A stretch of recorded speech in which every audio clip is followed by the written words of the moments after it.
All right, Mesillat Yesharim, chapter 21, the last chapter on piety, Chasidut, acquiring piety. What will greatly facilitate the acquisition of piety is extensive observation and profound contemplation. For when one contemplates profoundly concerning the decree of the Holy One's exaltedness, his absolute perfection, and the infinitely enormous gap that exists between his greatness and our lowliness, it will fill him with fear and trembling before the Eternal.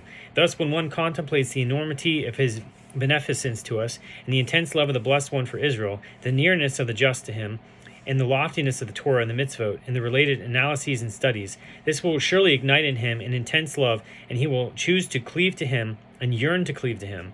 For when he sees that the Creator, may he be blessed, is truly a father to us, and shows his compassion the way a father does for his children, at some point there will awaken within him the will and desire to repay him as a son would his father. To accomplish this, a person must segregate himself and garner all of his knowledge and understanding for the study and analysis of these truths.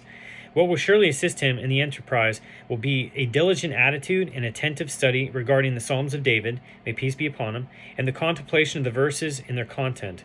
Since these are imbued with love and fear of the Eternal and all manner of piety, when one reflects upon them, he cannot avoid being greatly inspired to follow in the psalmist's footsteps and to walk in his ways. In addition, reading about the deeds of the pious will also facilitate this through the anecdotes that are related there. For all these anecdotes stir the mind to take counsel and to emulate their wonderful deeds. This is clear. The factors that lead to the loss of piety are preoccupation with other matters and worries.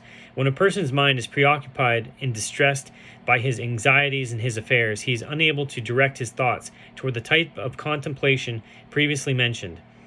And without this contemplation, piety cannot be attained. And it's actually interesting because I was just thinking about how no matter what age you are in life, there seems to be some sort of anxiety towards it. Like when you were a child, you always wanted to be older. Oh, I just can't wait until I'm older. And then there's things like that just drive you. And they're you get to a certain point and you're like, yeah, I just wish I was a few more years older because I'd be further along in my career.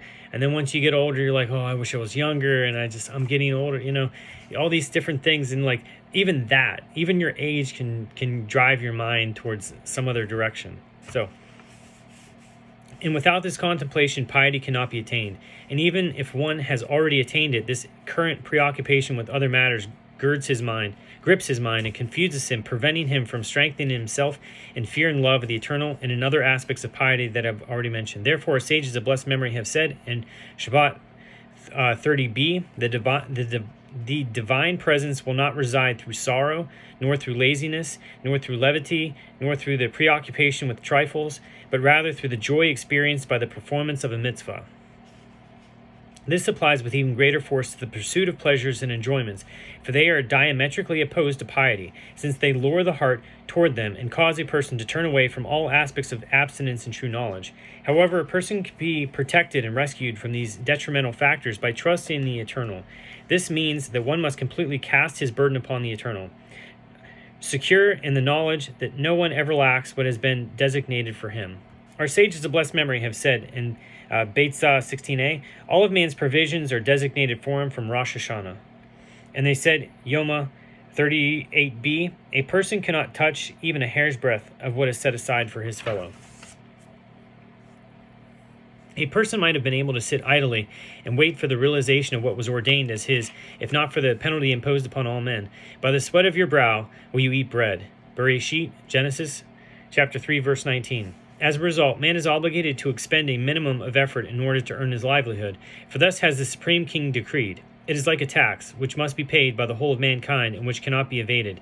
Consequently, they said in Midrash Socher Tov 1:36-25, is it correct to suppose that one's provisions would be given to him, even if he sits idly? Therefore it states in Devarim, Deuteronomy 14:29, in all your actions that you do. But this does not imply that one's efforts leads to results. Rather, the effort is a prerequisite. Once one makes the effort, his obligation is fulfilled, and it becomes possible for the heavenly blessings to rest upon him.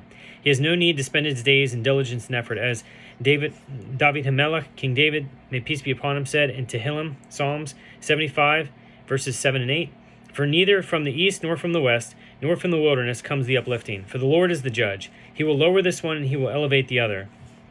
And Shlomo HaMelech, may peace be upon him, King Solomon said, And Mishle, that's Proverbs 23, verse 4, do not toil for wealth and refrain from your own understanding. Rather, the correct way is the one of Hasidim Harishonim, the early pious ones who practiced piety in the early generations, for their Torah was of primary importance and their livelihood was subordinate to it. And as a result, they were able to successfully pursue both. For once a person has worked a bit, from then onward he has only to place his trust in his master, and he need not worry about anything that is of worldly nature. His mind will then remain free, and his heart will be ready for the true piety and the pure divine service.